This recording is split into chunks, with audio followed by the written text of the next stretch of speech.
Hello friends, நான் தான் உங்களோட ஏபி. நேற்றுக்கு செவ்வாய்க்கிழமை அன்னைக்கு எக்ஸாக்டாக வந்துட்டு ஒரு மிகப்பெரிய ஒரு டெரரிஸ்ட் அட்டாக் நம்ம இந்தியாவுக்குள்ளே நடந்திருக்குங்க. எங்கே அப்படின்றது பார்க்கும்போது ஜம்மு அண்ட் காஷ்மீரில் ஒரு மிகப்பெரிய ஒரு அழகான ஒரு டூரிஸ்ட் ஸ்பாட் ஒன்று இருக்குது. அதுதான் பஹல்கான் அப்படின்னு சொல்லப்படுற ஒரு இடம்.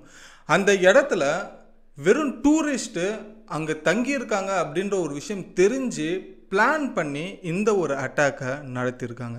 இது ஒரு மிகப்பெரிய ஒரு கூட்டம்லாம் நடத்தலைங்க, வெறும் 4 பேர் தான் நடத்தப்பட்டிருக்கு அப்படின்ற ஒரு விஷயம் சொல்லப்படுது. பட் அந்த 4 பேரில் 3 பேர் வெளியிலேருந்து வந்தவங்க, ஒருத்த மட்டும் அந்த ஊரில் இருக்கிறவனாக இருப்பான், லோக்கல் ஆளாக இருப்பான் அப்படின்ற ஒரு விஷயம் வந்துட்டு சந்தேகிக்கப்படுது. எதுக்காக இந்த ஒரு அட்டாக் நடந்திருக்கு அப்படின்றது தான் பார்க்க போகிறோம். அது மட்டும் இல்லைங்க, நேற்று பொறுத்த வரைக்கும் நேற்று நைட்டு நான் வந்துட்டு பார்க்கும்போது 20 பேர்கிட்ட வந்துட்டு இறந்துருக்காங்க இந்த ஒரு அட்டாக்ல அப்படின்ற மாதிரி பார்த்தேன். தூங்கி எழுந்ததுக்கு அப்புறமா விடிய காலையில் பார்க்கும்போது அந்த எண்ணிக்கை 22 மாறிச்சு. அடுத்த ஒரு 10 மணிக்கு, இன்னைக்கு காலையில் ஒரு 10 மணிக்கு பார்க்கும்போது 24 மாறிச்சு. பட் இப்போ 28 பேர் வந்துட்டு இறந்துருக்காங்க அப்படின்ற ஒரு எண்ணிக்கையா இருக்கு. கிட்டத்தட்ட ஒவ்வொரு மணி நேரத்துக்கும் இந்த இறப்போட எண்ணிக்கை அதிகமாகிட்டு தாங்க இருக்கு. இன்னைக்கு இந்த இந்தியா முழுக்க இல்லைங்க, உலகம் முழுக்கவே இதை பற்றி தான் பேசிக்கிட்டு இருக்காங்க. இன்னைக்கு ஜம்மு அண்ட் காஷ்மீரில் இருக்கிற சிஎம்ல இருந்து நம்ம ஊர் தமிழ்நாடு சிஎம் இருக்கார் இல்லையா, ஐயா ஸ்டாலின் அவர்கள் வரைக்கும் வந்துட்டு இதை பற்றி தான் பேசியிருக்காங்க, கண்டனங்களை தெரிவிச்சிருக்காங்க. அதை பற்றி தான் இந்த ஒரு வீடியோவில் பார்க்க போகிறோம். இந்த ஒரு அட்டாக்கு பின்னாடி இருக்கிற ரீசன் என்னவா இருந்தது, இப்போ இறந்தவங்க யார் யார், எப்படி அந்த அட்டாக் நடத்தப்பட்டுச்சு அப்படின்றது தான் டீட்டெயிலாக வழக்கம் போல் 10 நிமிஷத்தில் ஷார்ட் அண்ட் ஸ்வீட்டாக பார்க்க போகிறோம். வாங்க வீடியோக்குள்ளே போகலாம். நான் தான் உங்களோட AB and welcome to our channel. இன்னும் நம்ம சேனல் சப்ஸ்கிரைப் பண்ணலாம், உடனே சப்ஸ்கிரைப் பண்ணிக்கோங்க. அப்போ தான் உலகத்தில் நடக்கிற பல விஷயங்களை நீங்கள் வெறும் சும்மா டக்குன்னு வெறும் 10 நிமிஷத்தில் தெரிஞ்சுக்கணும்னா அதுக்கு உங்களோட சப்போர்ட்டை சப்ஸ்கிரைப்ன்ற ஒரு விஷயத்தில் காமிச்சுக்கோங்க. ஃபர்ஸ்ட் விஷயம் எங்கேருந்து ஆரம்பிக்கலாம் அப்படின்றது பார்க்கும்போது, முதல்ல இந்த அட்டாக் எங்கே நடந்தது அப்படின்றது பார்க்கும்போது ஜம்மு அண்ட் காஷ்மீரில் இருக்கிற பஹல்கான் அப்படின்னு சொல்லப்படுற ஒரு இடம். இது வந்துட்டு ஒரு சூப்பரான ஒரு டூரிஸ்ட் ஸ்பாட்டுங்க. ஒரு டூரிஸ்ட் டெஸ்டினேஷன் கூட சொல்லலாம். இங்கே வரவங்க மோஸ்ட் ஆஃப் வந்துட்டு கல்யாணமாகி புதுசாக ஒரு ஹனிமூன் கொண்டாடுறதுக்காக இங்கே வருவாங்க. அதே போல் வந்துட்டு ஃபேமிலி டூர், ரிலாக்ஸேஷனுக்காக வந்துட்டு ஒரு ஃபேமிலியாக கூட இங்கே ஒரு டூர் அப்படின்றது வருவாங்க. இது ரீசெண்டாக ஒரு 4-5 வருஷமாக தான் இது பூம் ஆச்சு. இதுக்கு முன்னாடி அங்கே வந்துட்டு டூரிஸ்ட் பிளேஸ் அப்படின்றது ஒரு விஷயம் இருந்தது. பட் இப்போ ஒரு 4-5 வருஷமாக அதிகமாக டூரிஸ்ட் வர்றதுக்கான ஒரு ஸ்பாட்டாக வந்துட்டு இப்போ ரீசெண்டாக வந்துட்டு மாறி இருந்தது. இந்த பஹல்கான் அப்படின்னு சொல்லப்படுற இந்த இடத்துல என்னென்ன மாதிரி டூரிஸ்ட் பிளேஸ்லாம் இருக்கும் அப்படின்றது பார்க்கும்போது, இங்கே மோஸ்ட் ஆஃப் நீங்கள் ட்ரக்கிங் தான் போகிற மாதிரி இருக்கும். ரொம்ப தூரமாக வந்துட்டு இந்த பஹல்கான் அப்படின்னு சொல்லப்படுற இந்த ட்ரக்கிங்க்கு வந்துட்டு கீழே நம்ம வண்டியை விட்டுட்டு நடப்பாதையாக வந்துட்டு நடக்கிற ஒரு சிச்சுவேஷன்ஸ் அங்கே இருக்கும்.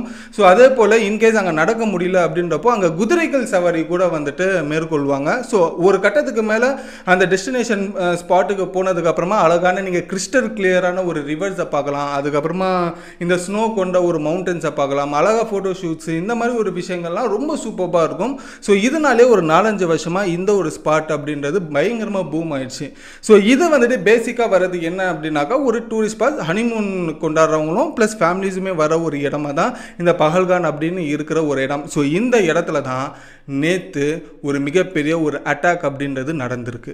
இதில் எக்ஸாக்டாக நேற்று என்ன நடந்திருக்கு அப்படின்றது பார்க்கும்போது, ஒரு மிகப்பெரிய ஒரு துப்பாக்கி சூடு நடந்திருக்கு. இதில் வந்துட்டு கிட்டத்தட்ட 4 பேர் சும்மா எல்லாரையுமே வந்துட்டு AK-47 வந்துட்டு சுட ஆரம்பிச்சிருக்காங்க. இவங்க சுட்டவங்கலாம் யார் அப்படின்றது பார்க்கும்போது, ஒரு மிகப்பெரிய ஒரு ஆர்மி ஆஃபீஸர்ஸோ இல்லை ஆர்மி ரிலேட்டடாக இருக்கிறவங்களோ இல்லைனா நம்ம நாட்டோட செக்யூரிட்டி கார்ட்ஸாக இருக்கிறவங்களோ கிடையாதுங்க. எல்லாருமே வெறும் ஹனிமூனுக்காக வந்தவங்க, ஃபேமிலியோட வந்தவங்க, பொதுமக்கள். ஒன்றுமே தெரியாத ஒரு அப்பாவி மக்களை தான் இவங்க தெரிஞ்சுமே அந்த துப்பாக்கி சூட நடத்தியிருக்காங்க. அப்போ இதிலே தெரிஞ்சிருக்கும், இது கண்டிப்பாக ஒரு வெல் பிளானாக தான் இதை பண்ணியிருக்காங்க. அவங்களோட நோக்கம் அப்படின்றது ஆர்மி மேன்ஸோ இல்லைனா வந்துட்டு அங்கே இருக்கிற ஒரு செக்யூரிட்டி கார்ட்ஸ் ரிலேட்டடாக இருக்கிறவங்களோ கண்டிப்பாக கிடையாது. பொதுமக்கள் தான் அவங்களோட டார்கெட்டாக இருந்திருக்கு. அதனால தான் இந்த பஹல்கான் அப்படின்னு சொல்லப்படுற இந்த ஒரு டூரிஸ்ட் ஸ்பாட்டை அவங்க வந்துட்டு ஸ்பாட் பண்ணியிருக்காங்க. இந்த ஒரு இடத்துல இது சீசன் டைம் அப்படின்றதுனால ஒரு கட்டத்துக்கு மேலே நிறைய டூரிஸ்ட் வருவாங்க அப்படின்றதுமே அவங்களுக்கு தெரிஞ்சிருக்கு. இந்த டைமில் தான் இந்த டூரிஸ்ட் ஸ்பாட்டுமே வந்துட்டு அளவுக்கு அதிகமாக வருவாங்க அப்படின்றது டைம் முதற்கொண்டுமே தெரிஞ்சிருக்கு. இவங்க வந்தவங்க எல்லாருமே வந்துட்டு கிட்டத்தட்ட ஒரு 4 பேர் தான் வந்தாங்க அப்படின்றது சொல்லப்படுது. இந்த 4 பேர்கிட்டையுமே AK-47 அப்படின்னு சொல்லப்படுற ஒரு கன்று இருந்திருக்கு, மிஷின் கன்னுன்றது இருந்திருக்கு. அதில் 3 பேர் வெளியிலேருந்து வந்தவங்க, ஒருத்த மட்டும் லோக்கலாக இருக்கிறதுக்கான வாய்ப்புகள் அதிகமாக இருக்குது அப்படின்றது சொல்கிறாங்க. இது ஏன் அப்படி கெஸ் பண்ணியிருக்காங்க அப்படின்றப்போ, இந்த 4 பேருமே வெளியிலேருந்து வரவங்க அப்படின்னு இருந்திருந்தா கரெக்டாக இந்த இடத்துல தான் இந்த டூரிஸ்ட் எல்லாருமே இருப்பாங்க, இந்த டைமில் தான் அளவுக்கு அதிகமாக டூரிஸ்ட் எல்லாம் வருவாங்க அப்படின்றது டைம் முதற்கொண்டும் வந்துட்டு அந்த அளவுக்கு அக்யூரேட்டாக இந்த ஒரு துப்பாக்கி சூடு நடத்துறதுக்கான ஒரு காரணமே இருந்திருக்காது. ஸோ கண்டிப்பாக இது லோக்கல் சைட்லேருந்து யாராவது ஒருத்தங்க கைட் பண்ணியிருந்தால் மட்டும்தான் இந்த ஒரு துப்பாக்கி சூடை வந்துட்டு அவங்க பண்ணியிருக்காங்க அப்படின்ற ஒரு விஷயமா கெஸ் செய்யப்படுது. இப்போ வரைக்கும் க்ளூ கிடைச்சதில் என்ன அப்படின்னாக்கா, லோக்கலைஸ்டாக வந்துட்டு யாரெல்லாம் வந்துட்டு AK-47 வச்சுருக்காங்க அப்படின்ற ஒரு விஷயம் அங்கே இருக்கிற போலீஸுமே அங்கே இருக்கிற ஆர்மி மேன்ஸுமே வந்துட்டு தேடிக்கிட்டு இருக்காங்க. ஸோ அவங்க இன்னும் சிக்கல, அவங்க சிக்கினதுக்கப்புறமா தான் இதுக்கான ஒரு மோட்டிவ் என்ன அப்படின்றதுமே தெரிய ஆரம்பிக்கும். சரி, இந்த ஒரு அட்டாக் நடந்துச்சு, இந்த அட்டாக்ல எத்தனை பேர் இறந்துருக்காங்க அப்படின்றத பார்க்கும்போது, ஸோ நேற்று நைட்டு வரைக்குமே கிட்டத்தட்ட 20 பேர் இறந்துருக்காங்க அப்படின்ற ஒரு கணக்கு காமிச்சிருந்தாங்க. ஸோ இன்னைக்கு இப்போ எக்ஸாக்டாக பார்த்தீங்கன்னா 12 மணி ஆகுது மத்தியானம். ஸோ இது வரைக்குமே வந்து இறந்தவங்களோட எண்ணிக்கை 28 இருக்குங்க. இந்த 28 பேரும் அந்த பாகிஸ்தானை யாரும் வெறுக்காதவங்க, பாகிஸ்தான் ஆர்மிக்கும் சரி இல்லை அங்கே இருக்கிற தீவிரவாதிகளும் சரி ஆகாதவங்கலாம் கண்டிப்பாக இல்லைங்க, பொதுமக்களுங்க. கண்டிப்பாக பொதுமக்கள், அவங்களுக்கு இந்த தீவிரவாதம் அப்படின்றது என்னன்னு தெரியாமல் இருந்தவங்க, அதே போல் இந்த மாதிரி ஒரு விஷயங்கள்லாம் டிவியில் மட்டும்தான் பார்த்துருப்பாங்க, அவங்க லைஃப்பில் இதெல்லாம் நேரில் பார்த்து கூட இருந்திருக்க மாட்டாங்க. பட் அவங்க லைஃப்பில் இது நடந்திருக்கு. இவங்க 28 பேருமே அதில் நிறைய பேர் சவுத் இந்தியாவிலேருந்து கிளம்பியிருக்காங்க, கர்நாடகாவிலேருந்து, ஏன் தமிழ்நாட்டிலேருந்து கூட வந்துட்டு கிளம்பியிருக்காங்க. கிளம்பி அந்த ஒரு ஸ்பாட்டுக்கு போய் தான் உயிர் இழந்திருக்காங்க. இவங்க போனவங்களாம் யாருன்னு நீங்கள் நினைக்கிறீங்க? புதுசாக கல்யாணமாய் ஒரு லைஃப்பை ஸ்டார்ட் பண்ண போகிறோம் அப்படின்னு சொல்லி ஒரு ஹனிமூனுக்காக போன சில கப்புள்ஸ், ஃபேமிலிஸ், ஸ்டடீஸ் எல்லாம் முடிஞ்சிச்சு குழந்தைங்களுக்கு, ஸோ ஒரு வெக்கேஷன் ட்ரிப் மாதிரி ஃபேமிலியாக போகலான்னு சொல்லி ஒரு ஃபேமிலி வெக்கேஷனாக போகணுன்னவங்க தான் இறந்துருக்காங்க. அவங்களுக்குலாம் இதெல்லாம் தெரிய கூட தெரியாது. இந்த பாகிஸ்தானையும் அவங்க வெறுக்கலை, பாகிஸ்தான் ஆர்மியுமே அவங்க வெறுக்கலை, அங்கே இருக்கிற தீவிரவாதத்தையுமே அவங்க வெறுக்கலை. இதெல்லாம் எதுவுமே தெரியாத ஒரு மக்கள் தான் இதில் இறந்துருக்காங்க. இதுதாங்க எனக்கு ரொம்பவே ஒரு கஷ்டமாக இருக்குது. இதில் என்ன ஒரு விஷயம் அப்படின்னாக்கா, தீவிரவாதம் அப்படின்ற ஒரு விஷயம் பண்ணுறதே தப்பு.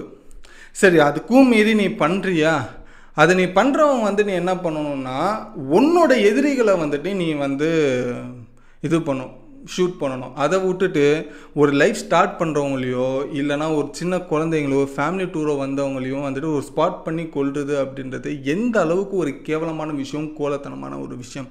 ஸோ இந்த ஒரு விஷயத்தை ஏன் பண்ணாங்க அப்படின்றது தான் கண்டுபிடிக்க போகிறாங்க. அதே போல் இதுக்கு இந்தியா என்ன வந்துட்டு பதிலடி கொடுக்க போகுது அப்படின்றது தான் இதுக்கு நம்ம வெயிட் பண்ணி பார்க்க போகிறோம். ஸோ இதோட தொடர்ச்சியாக இது 28 பேருமே இறந்துருக்காங்க அப்படின்ற ஒரு விஷயம் தெரிஞ்சதுக்கப்புறமா ஜம்மு அண்ட் காஷ்மீரில் இருக்கிற சிஎம்ல இருந்து நம்ம தமிழ்நாடு சிஎம்மாக இருக்கிற ஐயா ஸ்டாலின் வரைக்கும் வந்துட்டு இது கண்டனம் தெரிவிச்சிருக்காங்க. கர்நாடகா சிஎம்மாக இருக்கட்டும், ராகுல் காந்தி அவர்கள், மோடி அவர்கள், அதே போல் அமித்ஷா அவர்கள், இவங்க எல்லாருமே வந்துட்டு இதுக்கான ஒரு கண்டனம் தெரிவிச்சிருக்காங்க. மோடி அவர்கள் என்ன சொல்கிறாங்கன்னா, இதுக்கு வந்துட்டு தக்க பதிலடி வந்து இந்தியா கண்டிப்பாக கொடுத்தே ஆகும், இதை செஞ்சவங்க யார் அது அப்படின்றது கண்டுபிடிக்கணுன்ற ஒரு குறிக்கோளில் இந்தியா இப்போ இறங்கியிருக்கு. லோக்கலைஸ்டாக வந்துட்டு யார் இந்த AK-47 வச்சுக்கிட்டு இருக்காங்க அப்படின்னு சொல்லி லோக்கலாக வந்துட்டு தேட ஆரம்பிச்சிருக்காங்க. இன்கேஸ் எவனாவது ஒருத்தன் சிக்கிட்டான்னு வச்சுங்களேன், அவன் செத்துட்டான் அப்படின்றது தான் நினைக்கணும். ஸோ பட் இதில் இது யாருக்கு லாஸ் அப்படின்றது பார்க்கும்போது, இந்த ஜம்மு அண்ட் காஷ்மீர்னு அப்படின்னு சொல்லப்படுற ஒரு இடம் இருக்குல்ல, அந்த மொத்த இடத்துக்கும் தான்